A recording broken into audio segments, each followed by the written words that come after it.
Terima kasih Allah Bapa di dalam surga. Pada sore hari ini, Engkau mengizinkan kami berkumpul bersama-sama dengan jemaat-Mu yang ada di Lunggu 7 ini. Saat ini Tuhan, kami menyatukan hati dan pikiran kami untuk mendengarkan firman-Mu. Dan kami pun memohon Engkau menolong dan menuntun hati kami, agar kami dapat menerima dengan baik dan memahami dengan baik firman Tuhan. Amin. Shalom. Shalom. Bapak, Ibu, jemaat yang dikasihi Tuhan, nas khotbah untuk kita dalam pertanyaan sore hari ini tertulis dalam kitab Matius pasal 15, dimulai dari ayat 8 hingga ayat 20. Matius 15 ayat 8 hingga ayat 20. Marilah kita ikuti dalam hati kita masing-masing. Saya akan membacakan untuk kita. Bangsa ini memuliakan aku dengan bibirnya, padahal hatinya jauh daripadaku. Percuma mereka beribadah kepadaku, sedangkan ajaran yang mereka ajarkan ialah perintah manusia. Lalu Yesus memanggil orang banyak dan berkata kepada mereka, dengar dan camkanlah, bukan yang masuk dalam mulut yang menajiskan orang, melainkan yang keluar dari mulut, itulah yang menajiskan orang. Maka datanglah murid-muridnya dan bertanya kepadanya, engkau tahu bahwa perkataanmu itu telah menjadi batu sandungan bagi orang-orang Farisi? Jawab Yesus, setiap tanaman yang tidak ditanam oleh Bapakku yang di sorga akan dicabut dengan akar-akarnya. Biarkanlah mereka itu, mereka orang buta yang menuntun orang buta, jika keduanya jatuh ke dalam lubang. Lalu Petrus berkata kepadanya, jelaskanlah perumpamaan itu kepada kami. Jawab Yesus, kamu pun masih belum dapat memahaminya? Tidak tahukah kamu bahwa segala sesuatu yang masuk ke dalam mulut turun ke dalam perut lalu dibuang di jamban? Tetapi apa yang keluar dari mulut berasal dari hati, dan itulah yang menajiskan orang. Karena dari hati timbul segala pikiran yang jahat, pembunuhan, perzinahan, percabulan, pencurian, sumpah palsu, dan hujat. Itulah yang menajiskan orang. Tetapi makan dengan tangan yang tidak dibasuh tidak menajiskan orang. Demikian firman Tuhan. Bapak, Ibu, jemaat yang dikasihi Tuhan, ada seorang teolog yang membagi jemaat ke dalam 6 kategori atau 6 bagian besar atau 6 kelompok. Tentu pembagian ini menurut atau sesuai dengan sifat, lakon, dan perbuatan yang sering kita lakoni dalam kehidupan kita sehari-hari bergereja, termasuk hubungan kita ke dalam Tuhan. 6 kelompok itu amang inang. Yang pertama disebut sebagai jemaat penyangga. Jemaat penyangga ini artinya jemaat yang datang dan beribadah secara teratur. Datang dan beribadah secara teratur, memberikan waktu, tenaga, dan donasi. Jadi jika diibaratkan dengan bangunan, maka dalam bangunan itu akan ada tiang yang disebut sebagai penyangga. Dan dengan tiang penyangga itu, maka kokoh atau tidaknya bangunan itu ditentukan oleh tiang penyangga itu. Begitu juga dengan kehidupan berjemaat, kehidupan bergereja, dan pelayanan di tengah-tengah gereja. Ada yang disebut sebagai jemaat penyangga. Seperti apakah jemaat penyangga ini? Dia memberikan waktu, tenaga, donasi, dan datang beribadah secara teratur. Waktunya pertaniangan, dia menyempatkan waktunya. Waktunya ke gereja, ibadah minggu, dia pun memberikan waktunya. Termasuk segala kegiatan yang dilaksanakan oleh gereja. Itu yang pertama. Yang kedua, dia disebut sebagai jemaat spesial. Spesialis. Kenapa dia dikatakan sebagai jemaat yang spesial? Dia hanya akan menolong gereja, menolong kegiatan-kegiatan yang dilakukan dalam gereja jika dibutuhkan. Tetapi belum tentu dia datang beribadah ke gereja. Ada jemaat yang seperti itu. Segala kegiatan dia bantu, baik dalam dana atau donasi. Tapi belum tentu dia datang pertanian. Belum tentu juga dia datang ke gereja. Itu sebabnya dia dikatakan ruasna spesial. Spesial kolam mengrubi. Alai belum tentu roi bana tu permingguan. Manang tu pertanian. Manang sehari sebulan, sehari onom bulan, bahkan sehari setahun.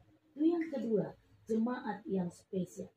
Lalu yang ketiga, dia dikatakan sebagai jemaat butuh. Apakah yang dimaksud dengan jemaat butuh ini? Jemaat yang datang ketika dia membutuhkan pelayanan khusus dari gereja. Contoh, datang ketika anaknya dibaptis, datang ketika anaknya CD, datang ketika anaknya mertupul, manang mamasu-masu, nikah. Inilah yang dikatakan sebagai jemaat yang butuh. Datang ketika dia membutuhkan kegiatan-kegiatan tertentu, dibaptis, disidi, atau acara pernikahan anaknya. Lalu yang keempat, Aka Amang Inang, dia disebut sebagai jemaat tahunan. Kenapa disebut sebagai jemaat tahunan? Karena dia muncul ke gereja dalam kegiatan-kegiatan sekali setahun atau jemaat tahunan. Apalah itu contohnya? Natal, apalagi Paskah, Tahun Baru, atau kegiatan-kegiatan pesta gerejawi dan lain-lain. Ini disebut sebagai jemaat tahunan. Itu yang keempat. Yang kelima, dia disebut sebagai jemaat spons. Kita kenal spons, mengenangkan busa yang digunakan untuk mencuci piring. Lihatlah sifatnya spons dan busa itu. Dia menyerap. Dia penyerap yang baik. Ada juga sifat dan karakter jemaat yang hanya dia menyerap fasilitas gereja tanpa mau memberi. Nah, dia hanya membutuhkan pelayanan dengan sangat baik. Alai molo dibutuhkan pertolongannya, sulit memberikan hati, sulit memberikan diri, sulit juga memberikan donasi. Molo nisuri bana contohnya gabi panitia, gabi seksi, gabi adong belum di gereja, sulit. Nah, dia hanya keinginannya hanya untuk menyerah, tapi memberi hati, memberi diri, memberikan donasi atau pertolongan, dia sulit. Makanya dia disebut sebagai jemaat spons. Lalu yang terakhir, Aka Amang Inang, dia disebut sebagai jemaat perusak. Ada pula ia jemaat perusak. Apakah yang dimaksud dengan jemaat perusak ini? ada sifat dan karakter dari jemaat itu. Kayaknya kalau nggak ada konflik di gereja itu, kayak nggak puas dia. Ada pula senang seperti ini. Suka dia menimbulkan konflik. Suka dia menimbulkan keributan. Suka dia membesar-besarkan masalah yang seharusnya nggak perlu diperbesarkan. Gitu. Ada sifat dan karakter manusia seperti itu. Kalau ada konflik di gereja, kalau ada keributan besar atau kecil di gereja, dia baru senang atau puas. Ada karakter yang seperti ini. Atau dengan yang perkataan yang sering kita sebut dia sebagai provokator. Gunanya di region ada masalah kecil, dia akan berusaha membesar-besarkan sehingga muncul konflik, perbeda-bedaan, pengelompokan dan berbutu-butuan di tengah-tengah manusia. Bapak Ibu jemaat yang dikasihi Tuhan, dari 6 kategori dan 6 pengelompokan jemaat yang disampaikan seorang teolog ini. Yang pertama jemaat penyangga, yang kedua jemaat spesialis, yang ketiga jemaat butuh, yang keempat jemaat tahunan, yang kelima jemaat spons, dan yang keenam adalah jemaat perusak. Mari kita renungkan. Maka amang ini. Mari kita bertanya kepada hati kita. Bertanya kepada diri kita. Sebagai jemaat, masuk kepada kategori apakah kita? Nomor 1, 2, 3, 4 sampai yang ke-6. Tapi kalau bisa, sebisa mungkin jangan masuk ke kategori ke-6 ya, amang inang. Janganlah menjadi jemaat perusak. Renungkanlah dari poin pertama sampai poin yang ke-6. Lalu, mengapa saya mengawali khotbah ini dari penjelasan dari seorang teolog tadi? Jadi sebetulnya kehidupan kita ini, segala yang kita lakukan, baik dalam kehidupan pribadi kita, hubungan kita dengan sesama kita, parsaorata tudongata, tuna humaliat kita, di tengah-tengah di huria, kehidupan bergereja, kehidupan berjemaat, termasuk hubungan kita kepada Tuhan, itu didasari dari hati kita. Hati kita akan memotivasi kita bentuk hubungan yang kita bina, bentuk hubungan yang kita jalin, bentuk hubungan yang kita kembangkan, termasuk hubungan kita kepada Tuhan. Termasuk dalam konteks khotbah sore hari ini, Bapak Ibu jemaat yang dikasihi Tuhan. Ini berawal dari pertanyaan orang Farisi dan ahli-ahli Taurat ketika murid-murid Tuhan Yesus makan tanpa diawali dengan membasuh tangan. Lalu apa kata orang Farisi dan ahli Taurat? Kenapa engkau enggak tegur murid-muridmu yang makan tanpa membasuh tangan terlebih dahulu? Bukankah mereka telah melanggar aturan nenek moyang kita, nenek moyang kami? Bukankah dia telah melanggar aturan dan tradisi kami? Lalu apa kata Yesus? Kalian hanya mementingkan dan memerlukan aturan yang diperbuat dan dilakukan oleh manusia. Sesungguhnya ada yang lebih besar, ada yang lebih hebat daripada aturan dan tradisi manusia. Itulah hati. Hati yang murni jauh lebih penting dari tradisi manusia. Itu sebabnya Yesus dengan tegas, Yesus dengan jelas mengatakan dalam khotbah hari ini, bukan yang masuk ke dalam mulut manusia yang membuat dirinya najis, tetapi apa yang membuat diri manusia itu sendiri najis, yang keluar dari mulutnya. Karena yang keluar dari mulut itu didorong oleh pikiran yang turun ke hati, hati yang mendorong mulut untuk mengeluarkan perkataan. Jadi kalau ada yang memantangkan makanan, kalau ada yang menajiskan perbuatan tertentu, kalau ada yang membuat hal-hal tertentu, itu mengklaim diri kita menjadi najis. Bukan itu yang dimaksudkan Yesus. Apakah memantangkan makanan itu salah? Tidak. molo maralo atong Tuhan di pasota badi jaga aku mak.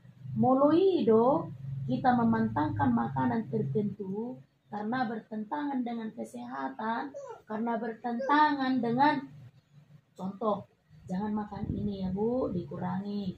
Jangan makan ini ya Pak, dikurangi. Kalau itu yang kita jagakan, sehingga kita memantangkan makanan tertentu, itu tidak menjadi persoalan. Tetapi kalau kita menjadi najis karena makan makanan tertentu, itu yang disebut sebagai aturan yang ditetapkan oleh manusia. Dan Yesus katakan, tidaklah lebih penting tradisimu, aturan nenek moyangmu daripada hati nurani yang bersih.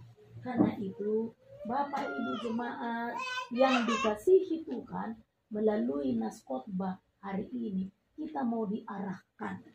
Jika dalam topik hari Minggu disebutkan di sana, orang yang mencari Tuhan akan memuji nama Tuhan. Orang yang mencari Tuhan akan memuji nama Tuhan. Bagaimanakah saat ini keberadaan kita sebagai orang-orang yang mencari Tuhan, supaya ketika kita memuji Tuhan, ketika kita melakukan ritual peribadahan, ketika kita mengerjakan sesuatu dalam kehidupan kita sehari-hari, hendaklah itu didorong oleh hati yang sungguh-sungguh dan murni memuji nama Tuhan, bukan didorong oleh yang lain. Lalu yang pertama, kita mau diajarkan untuk melakukan pencarian yang benar. Orang-orang yang mencari Tuhan akan memuji nama Tuhan. Maka lakukan dulu pencarian yang benar. Seperti apakah pencarian yang benar? Penyembahan yang benar bukanlah sekedar mengikuti tradisi, sama seperti yang dilakukan oleh ahli Taurat dan orang-orang Farisi, tetapi tentang hati yang murni, kesetiaan, dan ketaatan kepada Tuhan. Orang yang mencari Tuhan akan mengutamakan Tuhan. Orang yang mencari Tuhan akan mengutamakan Tuhan. Jadi bukan datang kepada Tuhan sekali setahun, bukan datang kepada Tuhan ketika dia butuh pelayanan, bukan datang kepada Tuhan hanya butuh untuk dilayani, tetapi seperti poin yang pertama tadi, dia betul-betul menjadi jemaat penyangga. Dia berikan hatinya, dia berikan waktunya, dia berikan jiwanya, dia berikan tenaganya, dan jika dibutuhkan, dia juga dengan senang hati memberikan donasi. Inilah para pencari Tuhan yang benar. Makanya saya awali dari tadi Aka Amang masuk kepada poin yang berapakah kita? Kategori jemaat yang seperti apakah kita? Karena yang Tuhan butuhkan adalah hati yang murni, yang didorong oleh kesetiaan dan ketaatan yang sungguh-sungguh kepada Tuhan. Ya Aka Aman ina unang molo adong nasopas di roham, pelayanan ni Aka Paraladu, gabi sumurut ringgas ni roham. Unang ala kecewa ho, mahubain na dinggan, tapi songonom mapabahinan ni huriyay, marsahi tau, dang di dulo. Unang gabi kecewa ho, ala ni ini. Gabi kecewa udah kaya ditanya ke Paraladu ni huriyay. Unang gabi kecewa ho, ala ni ini. Tapi jadilah jemaat yang menopang seluruh pelayanan, menopang seluruh peribadahan, karena hatimu dan ketaatanmu hanya untuk Tuhan. Orang yang memuji Tuhan, dia senantiasa mengutamakan Tuhan. Lalu yang kedua, Bapak Ibu jemaat yang dikasihi Tuhan, yang harus kita lakukan bercermin dari khotbah hari ini adalah memuji Tuhan melalui hidup. Memuji Tuhan melalui hidup. Jadi memuji Tuhan itu gak hanya berdoa dari kidung jemaat, berdoa dari buku ende, membaca firman Tuhan. Tidak. Tapi seluruh hidup kita ini. Apa yang kita kerjakan itu untuk Tuhan. Apa yang kita katakan itu untuk Tuhan. Apa yang kita lakukan itu semua untuk Tuhan. Jadi tidak hanya semata-mata memuji Tuhan itu pada saat berdoa, bernyanyi kepada Tuhan, membaca dan mendengarkan firman Tuhan. Tidak. Tetapi Tuhan mengajarkan bahwa apa yang keluar dari hati, termasuk apa apa yang keluar dari mulut itulah cerminan diri di hadapan Tuhan. Jadi apa yang kita katakan itu tidak kita katakan hanya untuk teman kita. Alai doho do tu dewata nata hatahon. Alani i mana tak kamang nanda bolo na tua madok joloni dila bibir asani dok kata.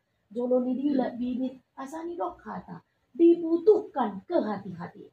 Jadi kalau aku katakan seperti ini, cocok enggak ya? Kalau aku keluarkan kata-kata seperti ini, pantas enggak ya? Kalau aku keluar kata-kata seperti ini, pas enggak ya untuk Tuhan? Jadi firman ini mengatakan kita, hidupmu itulah ibadahmu kepada Tuhan. Kalau dia menyangkut hidup, apa yang kita kerjakan, apa yang kita lakukan, bahkan apa yang kita keluarkan dari mulut kita, itu untuk Tuhan. Jangan sampai seperti yang tertulis dalam ayat 8 ini. Bangsa ini memuliakan aku dengan bibirnya, padahal hatinya jauh daripada aku. Jangan sampai itu. Mulut kita dengan penuh semangat memuji nama Tuhan, tetapi hati kita memendam amarah, memendam kebencian, memendam kekecewaan, memendam sakit hati, dan lain sebagainya. Jadi orang yang mencari Tuhan, dia memuji Tuhan melalui hidupnya. Yang terakhir, Bapak Ibu jemaat yang dikasihi Tuhan, yang perlu kita pelajari untuk terapkan dalam perjalanan hidup kita dari khotbah ini adalah menjalani kehendak Allah. Jalanilah kehendak Allah dengan senang hati.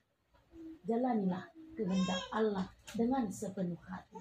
Jelas tadi dikatakan dalam ayat ini, setiap tanaman yang tidak ditanam oleh Allah akan dicabut sampai ke akarnya.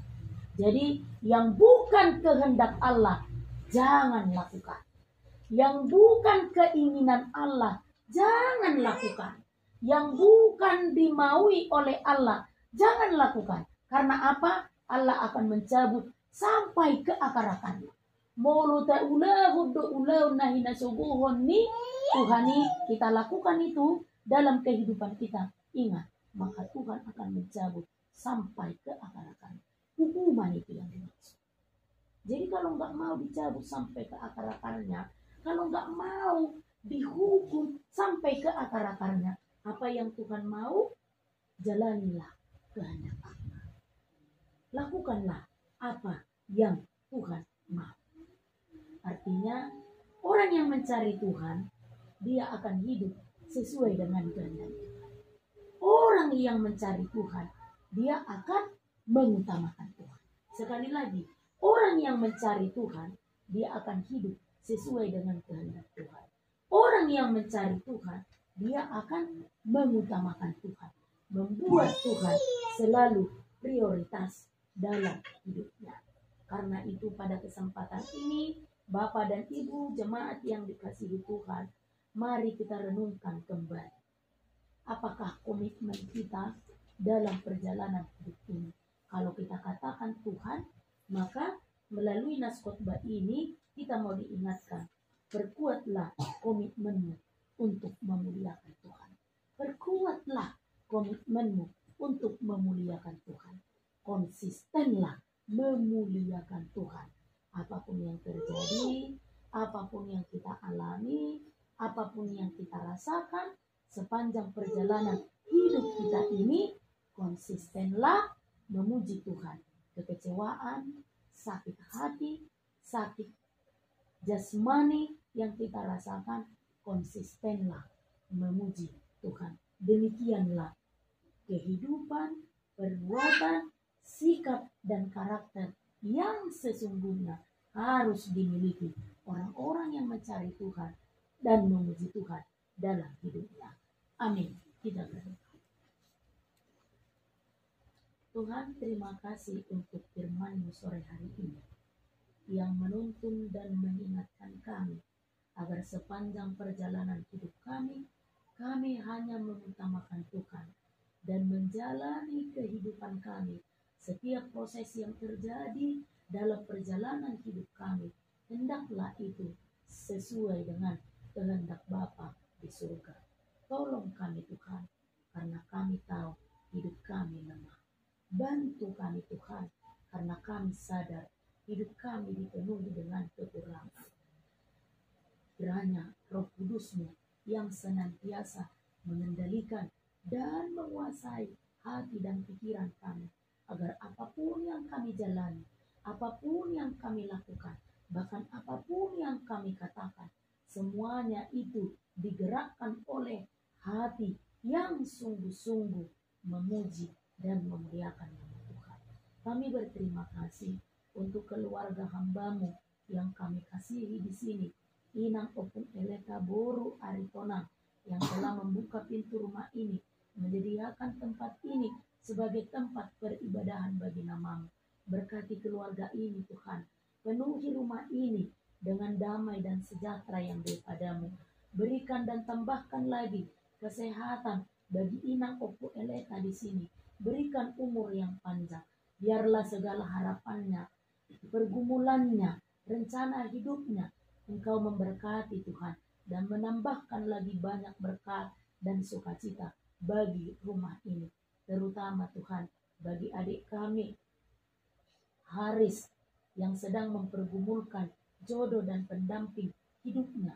Kiranya Engkau yang mengirimkan, yang memberikan jodoh yang terbaik sesuai dengan kehendak Tuhan. Begitupun dengan anak-anak kami yang ada di Lunggu 7 ini, dan juga guru kami Ayu Napitupulu yang sudah selayaknya karena umurnya telah menjelang dewasa.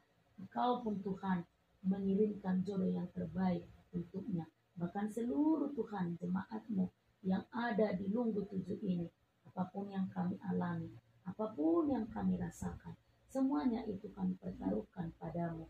Yang sakit Engkau sembuhkan, yang bersedih hati Engkau hiburkan, yang sedang bergumul Engkau bantu dan Engkau tolong. Berikan solusi yang terbaik bagi setiap persoalan yang dialami oleh jemaat Tuhan. Terpujilah nama-Mu Tuhan. Terimalah doa permohonan kami demi kemurahan anak-Mu, Yesus Kristus Juru Selamat kami. Amin.